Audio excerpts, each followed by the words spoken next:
Hi, I'm your Gemini friend. So this video is going to be about Venus in Sagittarius for the Venus in the Signs series. I do have videos on all planets and all the houses if you want to look at your Venus in whatever house it's in. And I'll also have a video in the description that goes much more in depth as to what Venus represents in your chart and how to really utilize it.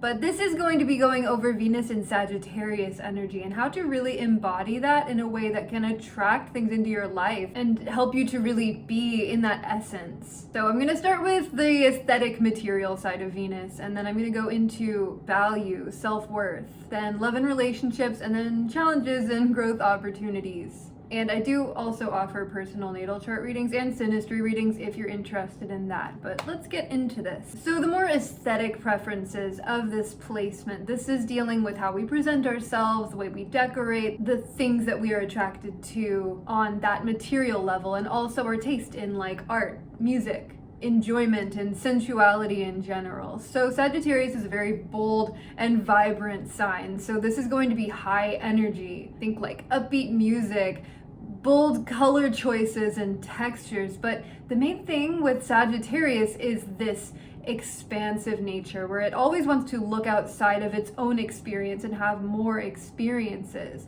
So of course the sign is associated with being like well-traveled or interested in other cultures. So taking other cultural elements, appreciating more global sounds, taking inspiration from travels, that can absolutely be a strong element here. But there's also the more spiritual, philosophical side of Sagittarius. That makes me think of more meaningful pieces, like spiritual or symbolic jewelry. Say maybe like decorating with religious symbolism or liking music for the philosophical message. Even just the image of like tapestries or the idea of mythology, storytelling. Sagittarius is a teacher, and if you can actually embody that teaching or having really interesting pieces that you can talk about, that people will be curious about, that really harnesses this sign's ability to collect information and make something more out of it. And that focus on more, this is a big sign. Sagittarius is expansion.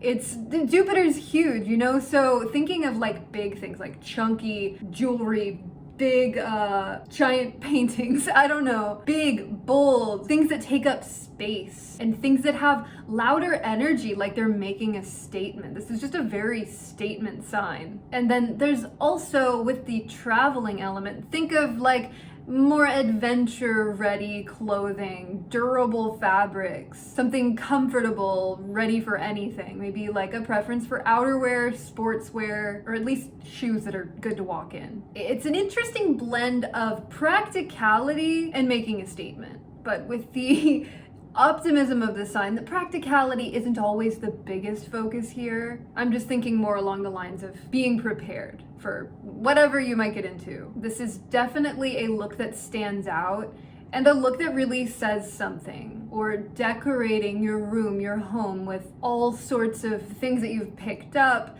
things that were interesting, things that have a story behind them, and being drawn to things that are more deeply meaningful. There can even be an attraction to cultures that really have nothing to do with you, but it still means something to you. And there is this overall appreciation of the link that we all have to one another and the patterns that we have throughout totally different cultures. Being able to appreciate humanity and our constant search for more, for a deeper and greater understanding. I guess this brings me into values, because that is an incredibly strong value for Venus in Sagittarius. This expansion, exploration, diversity, and inclusion. This inclusion and generosity and overall acceptance that comes with the more positive expression of Sagittarius. This can show a strong, healthy pride for your generosity, your interest in things outside of yourself, and really just that knowledge and that wisdom, and even pride in your experiences, wanting to share. This is all coming from the pursuit of wisdom and this constant growth, that if you have Venus in Sagittarius, it shows a very strong love for that, a love for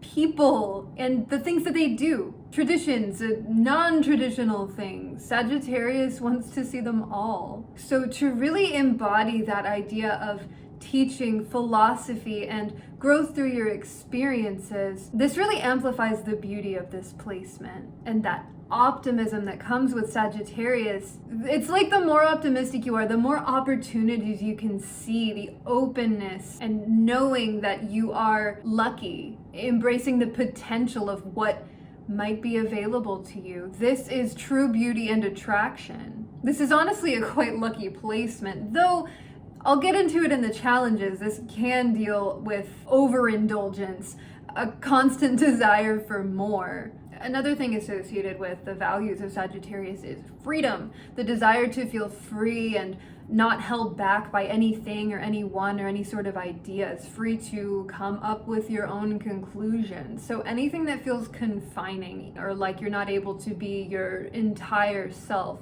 can feel very disruptive, very upsetting, because Venus wants harmony. It wants us to feel comfortable. So your comfort being linked to your freedom shows a real need for it. I always think with Venus, it's important to evaluate your surroundings, your situation, what you're working towards, because if your values align with what your chart shows you, that's being really true to yourself. We can have all sorts of values that are placed on us by other people, expectations from other people, but to really embody who we are and what we think is valuable and important, that's how you really utilize Venus. And huge thing for Sagittarius. So people always say Sagittarius is such a blunt sign. Yeah, it is.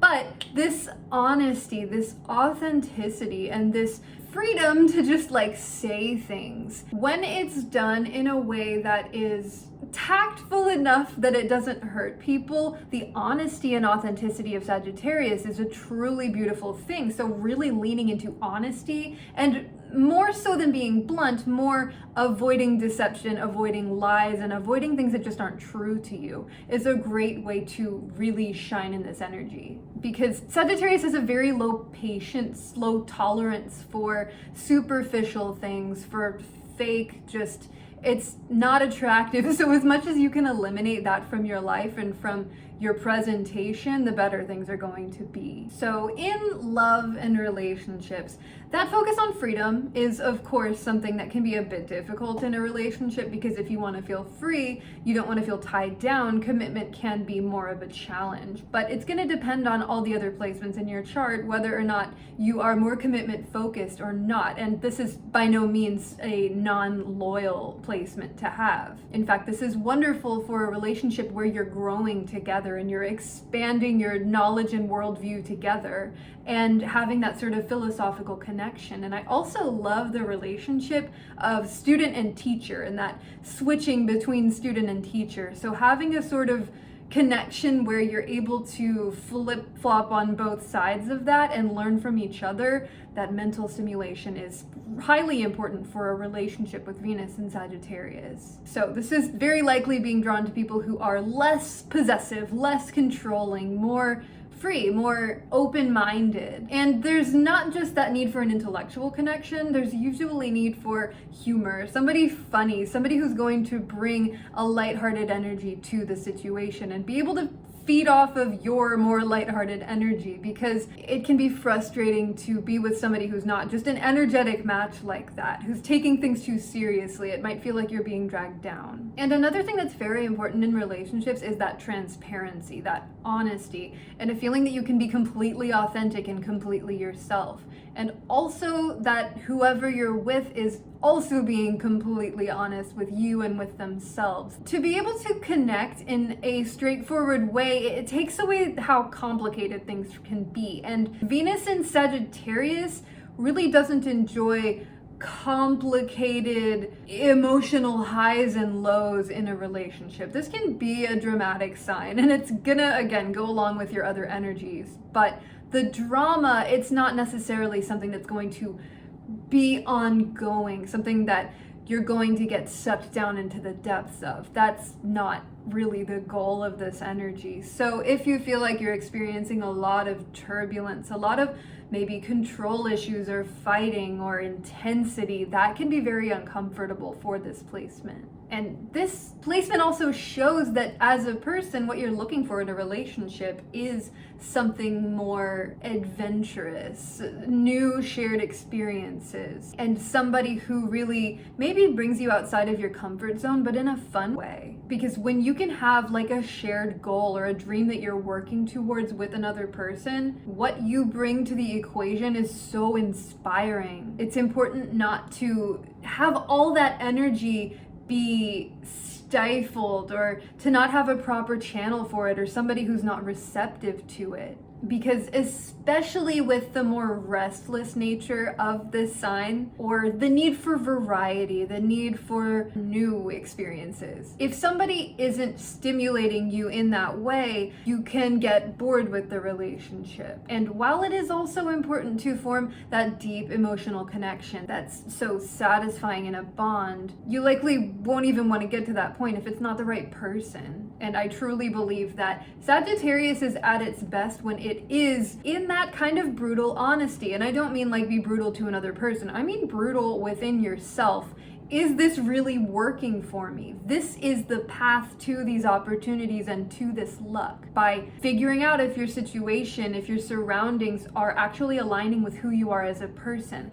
This is the luckiest sign because it's so focused on that authenticity and on always looking for more. One thing that can come with the optimism, though, is a sort of idealizing, maybe not wanting to look at the harder parts of the relationship, not wanting to face something if in your mind you can just be like, it's fine, this is totally fine.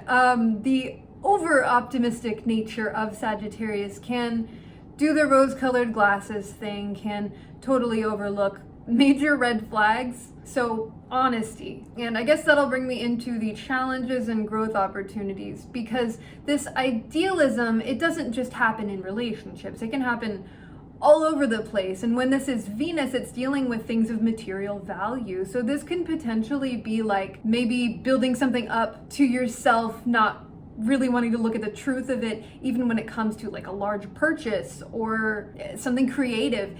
Anything like that where you might be looking too broadly, too much at the big picture. The opposite of Sagittarius is Gemini, which is the little details. So trying to balance that excessively broad energy with a bit more focus on structure and detail can be helpful. But even more so than that, communication, fact-checking, and getting more information rather than creating more stories. It's just a potential issue here. Another, like I mentioned before, is that overindulgence, because Venus is pleasure, Venus is our enjoyment, our sensuality. So if you find that you overindulge because of that draw for more, maybe finding healthier ways of handling it, different outlets, different things that you are consuming. Obviously, this can be anything, and it's fine to overdo things sometimes, but if you find that you struggle with moderation, sometimes discipline can be helpful, even if it's not as fun. And another thing with values, this can feel like your worth and your overall value is linked to your external experiences, putting it outside of you, rather than recognizing your internal, just intrinsic worth that you have as a person, that you have as a teacher and somebody who is able to share and help and guide so much. By recognizing what you have done, what you do for other people, and the way that they receive your energy, rather than like, what can I do more? What else can it's just this always expanding outwards can sometimes make it difficult to recognize what needs to be recognized internally. And sometimes there can be a preference for freedom over like stability, or anything that might feel too committed or structured, anything that feels like it's going to tie you down. So again, mentioning like discipline and just balance. You want to keep your optimistic, just totally like embracing everything, pulling everything in nature. That's a strength for you, but balance in everything. It's just the world we live in. But there can be a struggle here with like repetitive environments. If you don't feel like you are growing, then it's likely not the best place for you. But if you can recognize the long-term benefits, then it's just important to assess, like, is this something that I can manage and handle until I reach that point of getting more? Or is something entirely different calling to you? Creating some sort of comfortable stability for yourself, really embracing routines or any sort of structure that you might already have in your life, something that you already enjoy. It's just important to recognize sometimes that with that idealistic nature, you could have that sort of grass is greener mentality where your expectations for life might be huge, maybe even more than life has to offer. Absolutely not limiting you by saying that, but to appreciate more mundane things, smaller things. Sometimes when we're just always moving forward and looking for bigger and better, we are not appreciating those things that we have already achieved and already collected, what we already own and possess. This is not a particularly materialistic Venus sign, but the things that are meaningful to you were meaningful to you when you got them, and to revisit those things and appreciate them maybe in times where you feel like you want more can be helpful. And this really links back to appreciating who you are over what you've done or what you want to do. That focus on potential and the future can actually be discouraging. So really celebrate what you've been through and celebrate as much as you want. This is a very celebratory sign. I love it. So last thing, that bluntness. Sometimes we need a bit more tact. We need a bit more read the room, evaluate the situation, and say something to someone the way that you might like to receive it. Sometimes the honesty just isn't going to be well received by everybody. Not everybody is ready for it. So maybe running things through your mind, like, do my word choices have any additional connotations that I wasn't, that sort of thing. It's just about being a bit more thoughtful, but still embracing the honesty. And honestly, people are going to be able to handle you or not handle you, and that can say more about them than it does about you. And I have a strong appreciation for honest people. Sometimes you really need somebody who's going to tell you like it is. But this is also linked to that. Sometimes not really liking to go into things too deeply on that emotional side. It can be very helpful to build emotional rapport with a person, to connect with them in a more vulnerable way, because that's how you form true connections. And Sagittarius just loves humans. It loves humanity, and it loves to have people to learn from and to teach. So building these connections that can last throughout life, they're strengthened by those vulnerable moments, by being more upfront about those parts of you that you might not even want to face. That is another side of honesty, because if you are idealizing things, you might actually not be entirely honest to your feelings, and your feelings deserve that authenticity as well. They want to be represented in their truth. So communicating in a way that is maybe less factual and more emotional, just sometimes, can be especially helpful in a romantic relationship or in any sorts of relationships, because Venus doesn't just deal with love, it deals with all of the people in our lives that we connect with and have dynamics with. So this is a really fun placement, and it shows that you bring a really strong just brightness and knowledge and wisdom, wonderful for helping people, giving advice, and even just like telling stories, sharing experiences, and entertaining. That core confidence in your ability to entertain and educate is deeply valuable for Venus in Sagittarius. So if you have this placement, I'm very curious to hear just your experience with it, anything that you think or would like to add. Thank you so much for watching. I greatly appreciate you, and I love you. Bye.